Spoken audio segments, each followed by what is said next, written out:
हम आपको बता रहे थे कि कैसे पाकिस्तान के एक आतंकवादी ने भारत को परमाणु हमले की धमकी दी है।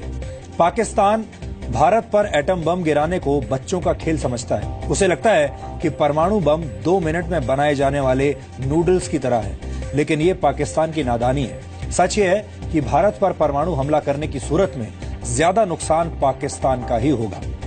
भारत के पास 5000 किलोमीटर तक वार करने वाली अग्नि 5 मिसाइल है। ये मिसाइल पूरे पाकिस्तान के साथ साथ चीन को भी अपना निशाना बना सकती है, जबकि पाकिस्तान के पास लंबी दूरी की मिसाइल के नाम पर शाहीन 2 है, जो 2500 किलोमीटर तक ही वार कर सकती है। पाकिस्तान के परमाणु हमले से बचने के लिए Bharat anti missile defence system भी तैयार कर रहा है, जबकि पाकिस्तान के पास इस वक्त ऐसा कोई डिफेंस सिस्टम नहीं है। अगर पाकिस्तान भारत पर परमाणु हमला करके भारत के सभी परमाणु ठिकानों को नष्ट कर भी दे, तब भी भारत पाकिस्तान पर परमाणु हमला कर सकता है, क्योंकि भारत के पास सेकंड स्ट्राइक कैपेबिलिटी है, यानी भारत समुद्र से भी परमाणु पनडुब्बी के जरिए मिसाइल फायर करके पाकिस्तान को तबाह कर सकता है। भारत ने हाल ही में K4 SLBM मिसाइल का सफल टेस्ट किया है, जो 3000 किलोमीटर तक वार कर सकती है और इसे किसी सबमरीन से भी फायर किया जा सकता है। Bharat Miraj, Sukhoi, MiG-29, Jaguar और तेजस विमानों से परमाणु हमले करने में भी सक्षम है, जबकि Pakistan black panther, black spider और F-16 विमानों के जरिए परमाणु हथियार से हमला कर सकता है। भारत का रक्षा बजट भी पाकिस्तान के मुकाबले 6 गुना ज्यादा है। पाकिस्तान का रक्षा बजट सिर्फ 47,000 करोड़ रुपए का है, जबकि भारत का रक्षा बजट 2,58,000 करोड़ रुपए है। अगर हम भारत और पाकिस्तान की सैन्य ताकत की गहराई से तुलना करें तो आपको पता चलेगा कि भारत के सामने पाकिस्तान कहीं नहीं ठहरता। और जल्दी से हम ये तुलना भी आपको बता देते हैं। भारत के पास इस वक्त 679 लड़ाकू विमान है, जबकि पाकिस्तान के पास लड़ाकू विमानों की संख्या सिर्फ 304 है। इसी तरह भारत के पास 6464 बैटल टैंक्स हैं, जबकि पाकिस्तान के पास सिर्फ 2924 टैंक्स हैं। भारत के पास 2 एयरक्राफ्ट कैरियर हैं, जबकि पाकिस्तान के पास एक भी एयरक्राफ्ट कैरियर नहीं है। भारतीय नौसेना के पास 14 पनडुब्बियां मौजूद हैं, जबकि पाकिस्तान की नौसेना के पास सिर्फ 5 पनडुब्बियां हैं। भारत के पास पाकिस्तान के मुकाबले दुगने सैनिक हैं। भारतीय सेना में सैनिकों की संख्या लगभग 13 लाख है, जबकि पाकिस्तान के पास सिर्फ 6,20,000 सैनिक मौजूद हैं। पाकिस्तान के पूर्व प्रधानमंत्री जुल्फिकार अली भुट्टो ने एक जमाने में परमाणु कार्यक्रम की शुरुआत करते हुए कहा था कि पाकिस्तान घास की रोटी खाकर गुजारा कर लेगा, लेकिन परमाणु बम जरूर बनाएगा।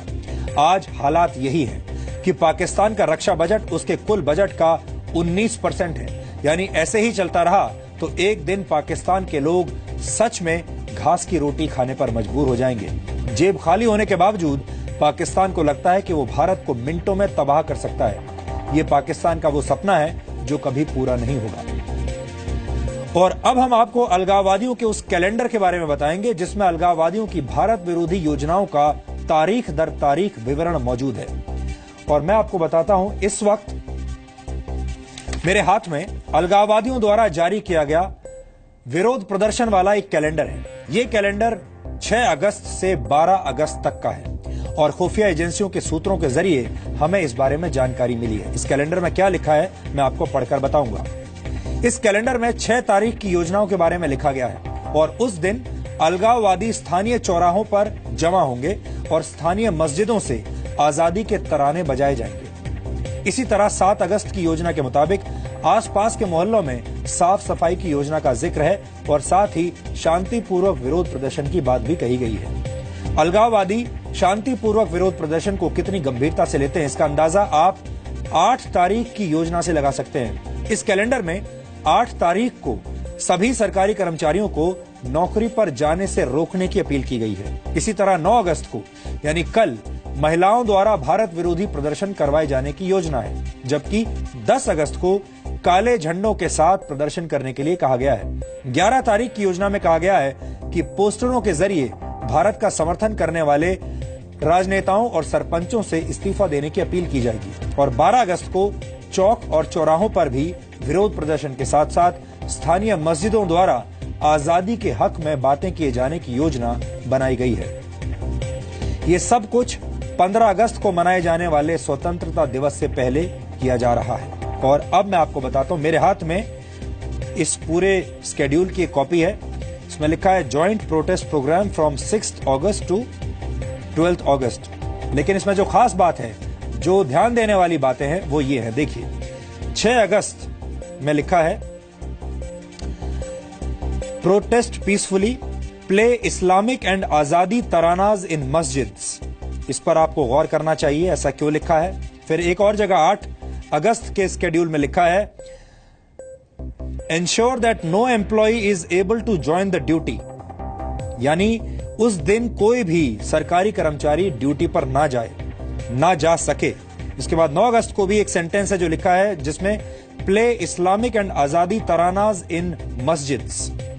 फिर आगे लिखा है 11 अगस्त को a poster letter asking pro India politicians. इस पर आपको ध्यान देना चाहिए, pro India politicians and their workers including panch and sarpanch to resign from their parties. फिर 12 अगस्त के स्केड्यूल में लिखा है a freedom awareness campaign letter to all imams and खातिब्स to be read in all मस्जिद्स आफ्टर एवरी नमाज। और फिर यह भी लिखा है paste this letter on the entrance of every मस्जिद। यानी आप इसमें यह देख सकते हैं कि कैसे मस्जिदों का इस्तेमाल किया जा रहा है और कहा जा रहा है कि मस्जिदों में इस्लामिक और आजादी के तराने गाए जाएं और मस्जिदों के दरवाजे पर, एंट्रेंस पर प्रो आजादी पोस्टर्स लगाए जाएं जिसमें यह कहा जाए कि कश्मीर को आजादी चाहिए। यानी किस तरीके से धर्म को जोड़ा जा रहा है, मस्जिदों को जोड़ा जा रहा है इस मुहिम के साथ। कुछ दिन पहले डीएनए में कश्मीर का असली चेहरा दिखाते हुए हमने बार बार इस बात का जिक्र किया था कि मस्जिदों का दुरुपयोग करके पाकिस्तानी एजेंडे को समर्थन दिया जा रहा है और इस काम में मस्जिदों का सबसे ज्यादा दुरुपयोग हो रहा है। अलगाववादियों का ये कैलेंडर भी हमारी उसी रिपोर्ट की पुष्टि करता है, क्योंकि इस कैलेंडर में बार बार मस्जिदों के जरिए भारत विरोधी एजेंडा फैलाए जाने की बात की गई है। भारत में रहने वाले अलगाववादियों को गिरफ्तार करने के लिए ये एक बहुत बड़ा दस्तावेज है। इससे बड़ा सबूत और क्या चाहिए। ऐसे अलगाववादियों पर देशद्रोह की धारा लगाकर उन्हें तुरंत गिरफ्तार करना चाहिए। और मैं आपको यहां बताना चाहता हूं कि अगर इस कैलेंडर के बारे में, इस शेड्यूल के बारे में अगर हमें जानकारी है, खुफिया एजेंसियों को जानकारी है, तो फिर जम्मू कश्मीर की सरकार को भी जानकारी जरूर होगी, भारत सरकार को भी जानकारी जरूर होगी। और हम चाहेंगे कि इस दस्तावेज के आधार पर इन तमाम अलगाववादियों को गिरफ्तार किया जाए और इन पर कार्रवाई की जाए।